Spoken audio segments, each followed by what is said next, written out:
This is MIKKEL Kessler's Fight from London. We're at the O2 Arena. Johnny Nelson's phone on cue ringing. Who is it? Let me see. Spencer Fearon. Go and answer it, man. Go and answer it. Spencer, listen, this man's put me under pressure. We're doing iFilm London. So watch what you're saying, Dreadlocks.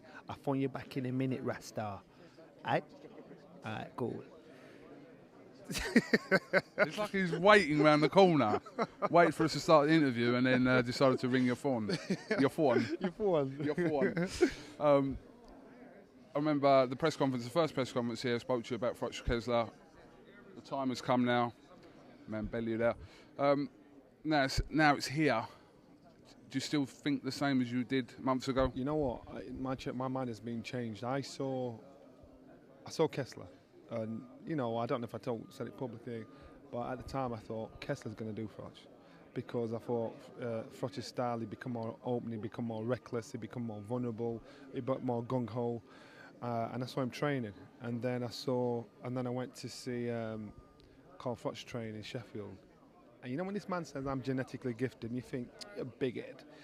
This man is genetically gifted. I saw him do 15 rounds with 3 different sparring partners, beat every one of them up for every minute of every round, and then finish that, then train for an hour, having conversations with people whilst he's doing it. This is 2 weeks out of the fight. I'm thinking, this man is on his toes. He's not slugging through the rounds. He's like, he was on his toes. I'm thinking, I was fit, but that is unbelievable. Now, my mind is that FROCH stops him 10 or 11 rounds. I'm telling you. He puts it on him 10 or 11 rounds. The guy's just unbelievably fit. It'll be a wicked fight, but unbelievably fit. What can we take from the first fight, as in reference to this fight? Can we take a lot into that about what happened? It was a close fight. Kessler got the nod, but what can we take from that fight? Now, we need to remember FROCH has admitted, I lost that fight.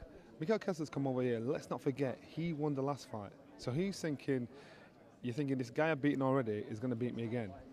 And so in his head, he has nothing to change. He just has to put a bit more pressure on.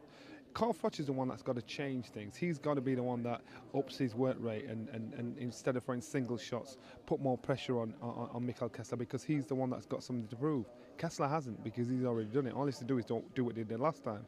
So therefore, when these two fight, come Saturday night, the pressure's going to be on FROCH at home, because they've both made bold decisions saying, if I lose, Kessler said he'd retire. Carl said, it'll devastate me if I lose to MIKKEL Kessler. I'll never get over it. Bold statements. Where did he go from there? So you've got to look at the winner and the loser. The winner carries on. The loser is on a long, dark road down. Gone. Gone. Why weren't you in New York for Lee Purdy? Black people got to work, man. Black people got to work. What?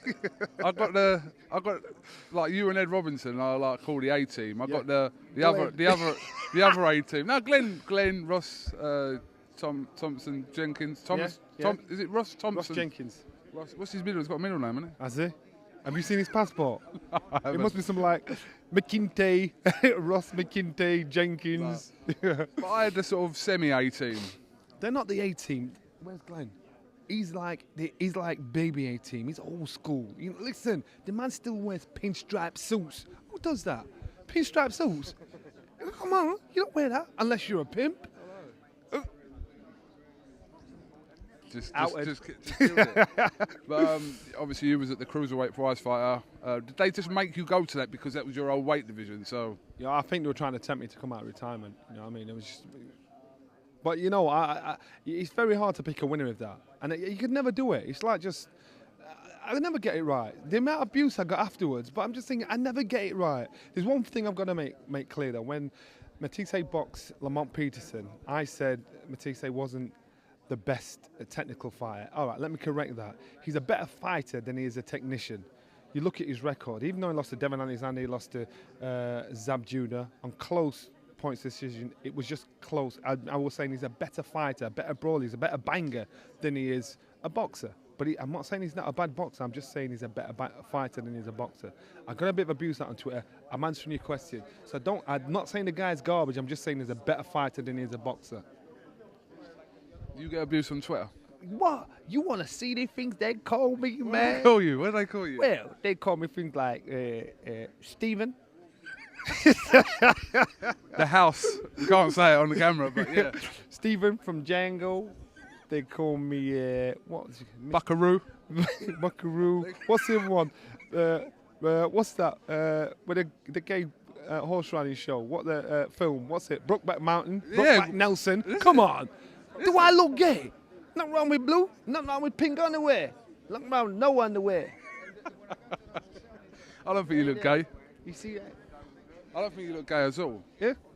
No, not at all. Just leave me with your woman. I'll show you what gay is. Well, go on. What's happening? What's happening, buddy? Buddy, we were just talking about how on a scale of 1 to 10. I swim dancing with a tutu. Oh, man. Why did you do that?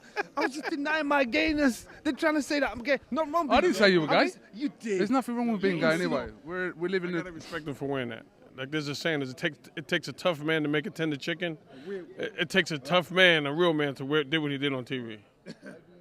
See? Real man. Leave me with your girl. Come on.